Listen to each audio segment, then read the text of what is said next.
Hey guys, in this video I'm going to show you some solid evidence of ancient machining technology at Hoysalesvara Temple. There's something very strange about these pillars. If you look closely, you can see these minute circular marks all around the pillar. These are created as a result of machining the pillar on a lathe. This process is called turning. There is no way to achieve this with chisels and hammers manually.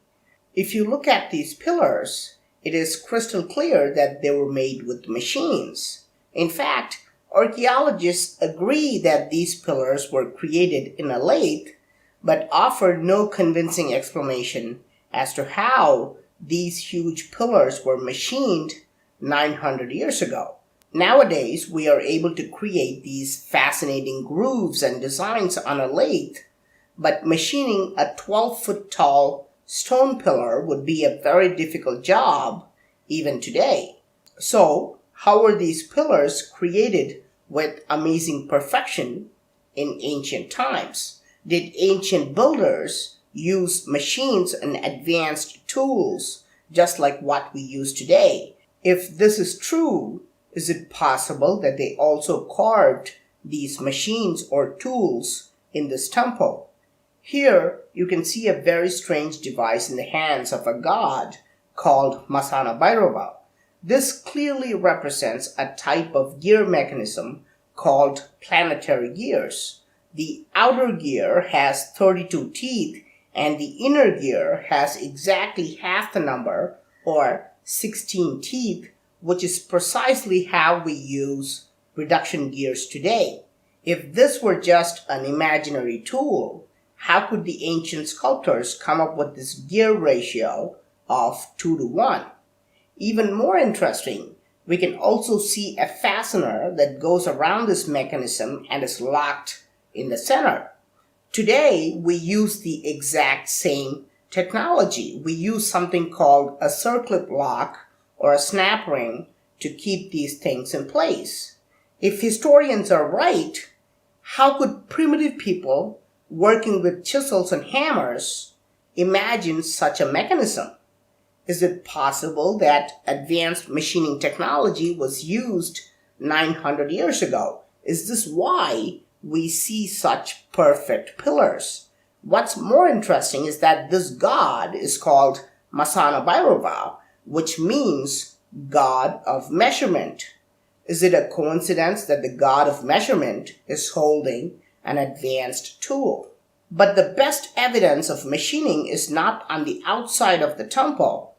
Let's go into the deep, dark areas of the temple and see if we can find more evidence. Here's a 7-foot tall god with the most uncanny ornaments. His crown is adorned with skulls which are less than 1 inch wide.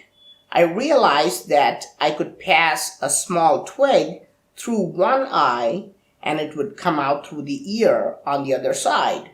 The twig can also be passed from ear to ear and also ear to mouth and any way you want.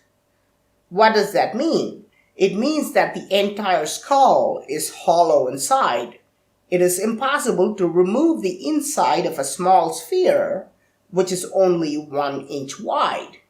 Even with modern machines, this would be very difficult, but we know for a fact that creating a hollow sphere inside of such a small rock is impossible with primitive tools.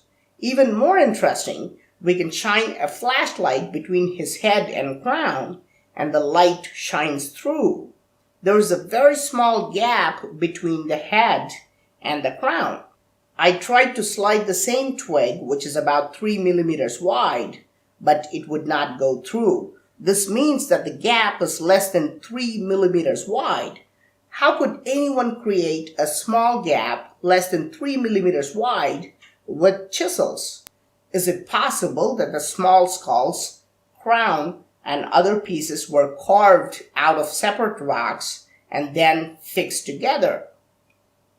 No, archaeologists confirm that this 7-foot tall figure is made out of one solid rock. I've always wondered why the carvings in the darkest parts of the temple have the most intriguing details. Here's a woman who's wearing a large, thick necklace.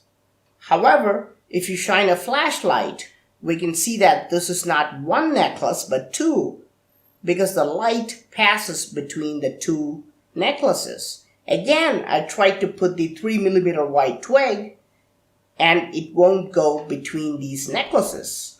How do we explain these extraordinary sculptures made 900 years ago? Now, the Hoysaleswara temple is famous for housing the 6th and 7th largest monolithic bulls in India. However, in terms of beauty, they are ranked first and second. This is because they look like they have been created with machining precision. For example, look at the level of polishing. You can literally see your face like a mirror. And this is after 900 years of corrosion and damage. So you can imagine how perfect they would have looked at the time they were created. Is it possible that this kind of polishing was done with machines? Today, we use tools like the rotary burr for this level of polishing. If you look at modern-day drilling and polishing tools, they look like this. Were tools like these also used in ancient times? And more importantly, are these tools also shown in the temple's carvings? Here we can see a tool that almost looks identical to the rotary burr in the hands of a deity. Here's another one that's holding a slightly different tool. Note that the devices look the same, but are not identical. The ridges are different. The drilling and polishing tools we use today also have different ridges for different types of outcome. Around the world, we can see gods holding this mysterious tool that is thought of as pine cones. Are these really pine cones? Is it possible that the gods in this Indian temple are also holding actual pine cones and not tools? Well, there are no pine trees in India, so how could the ancient builders in India have seen pine cones 900 years ago? Since that is not possible, is it possible that these gods shown around the world are holding an advanced tool that was used for machining technology? Is this how the world's greatest megalithic structures were built? Also, many of these quote-unquote pine cones shown around the world are depicted with a long base, just like any modern tool. In a previous video, I've also shown you a telescope carved in the same temple. How was this created without using machines?